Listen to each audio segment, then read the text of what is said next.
This past week, Audible released an audio drama of William Gibson's unproduced script for Alien 3. This is a totally different story from the movie that was filmed. So let's talk about it.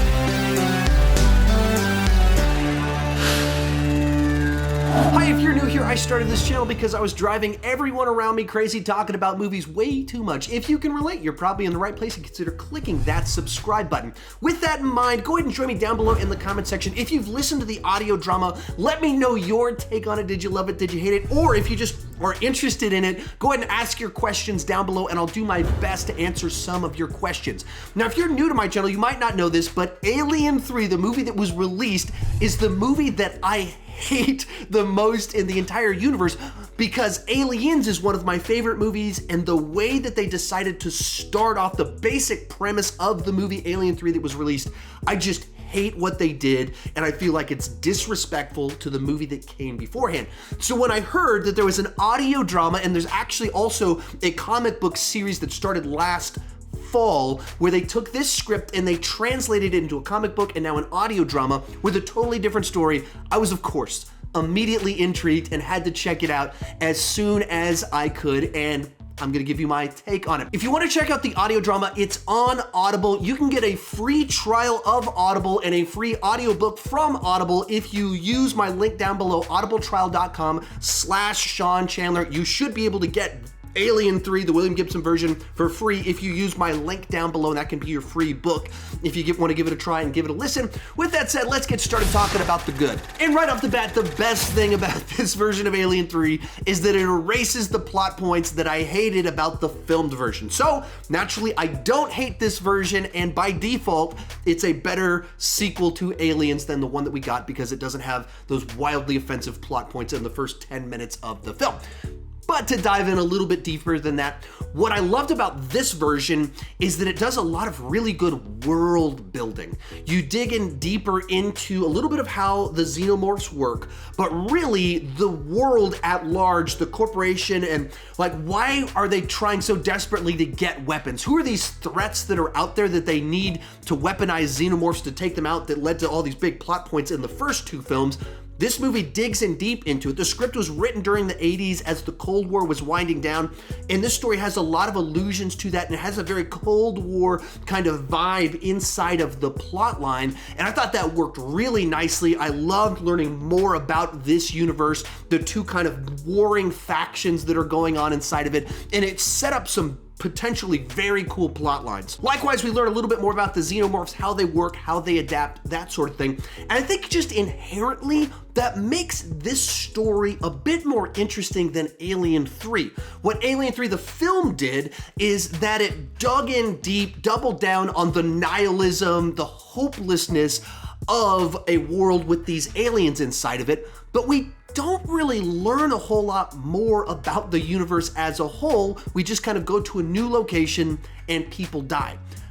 I'm more interested in exploring this universe that has the aliens in it, that has this interesting corporation that's been evil and corrupt in the previous two films, as opposed to just being like, yeah, everything's hopeless and aliens kill people. And because the story sets up a Cold War civil war between humans and then establishes the xenomorphs as this third threat out there, the story ends on a very interesting note and doesn't leave on a cliffhanger, but it sets up some potential future storylines that I would be very interested in seeing, whether that's through another audio drama or whether that's through the comic book series. That's a story I would be interested in. And then as an audio drama, they got Lance Henriksen to return to play Bishop and Michael Biehn to play Hicks. So it's just very cool to see them returning to these roles over 30 years later. That put a big smile on my face, and the whole cast here is really good, and there's a lot of production value that went into the audio drama.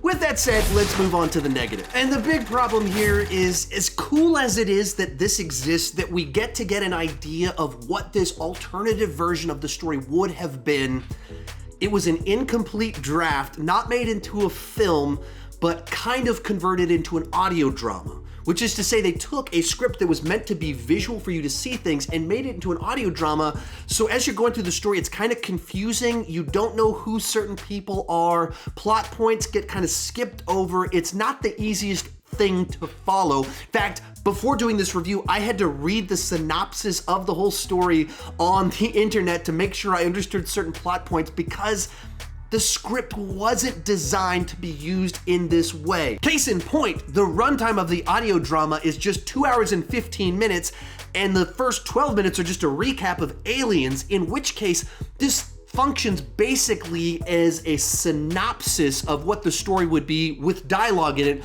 rather than a fleshed out version where you actually know what's going on, because it just cuts between scenes with only small lines of dialogue to help you understand what's happening, in which case this is a very confusing way to hear a story, and it moves so quickly without digging deep into anything at all. Beyond that, this is also very clearly an early draft. This is not the version that would have been filmed. A couple of problems here. First off, all the alien action seems condensed to the last 25% of the story. It's 75% set up, and then things go wild at the very end of it, and you would have needed to space that out a little bit more. Second, it doesn't seem to know what to do with Newt or Ripley. They're there, but they're not really there. The story is about Hicks, it's about Bishop, and so we're trying to explain away what's going on with these other two characters, but they don't have anything to do inside of the story, and that's kind of a problem here. The third one is that they wanted to expand the xenomorph mythology. The way it plays out, it starts to just feel an awful lot like a vampire mythology mixed with xenomorphs. So it gets kind of goofy, or maybe zombie sort of thing going on in the third act. Doesn't feel right. It wasn't the right direction to go with it. Broad story about the Civil War, the Cold War, cool.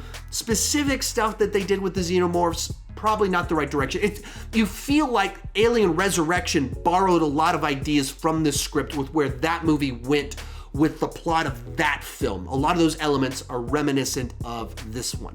If you're a fan of the Alien franchise, this is too important of a piece of Alien history. You gotta check this out. Whether you wanna read the comic book or listen to the audio drama, it's important. If you're not that big of a fan of the Alien franchise, you can probably sit this one out. The drama in particular, I don't think it's a great version of this story. It's not the right medium to tell this script and bring it to life. I actually personally am planning on reading the comic books to kind of flesh it out and get the better experience with the graphics to understand the flow of things a little bit better. But as I mentioned before, I would have preferred if they'd gone in this direction, stuck with this basic plot line, as opposed to the one that they did go with. There's more interesting ideas here. I wish they could have fleshed out, maybe toned down some of the stuff they did in the third act, but this was a much better direction that wasn't wildly offensive to me.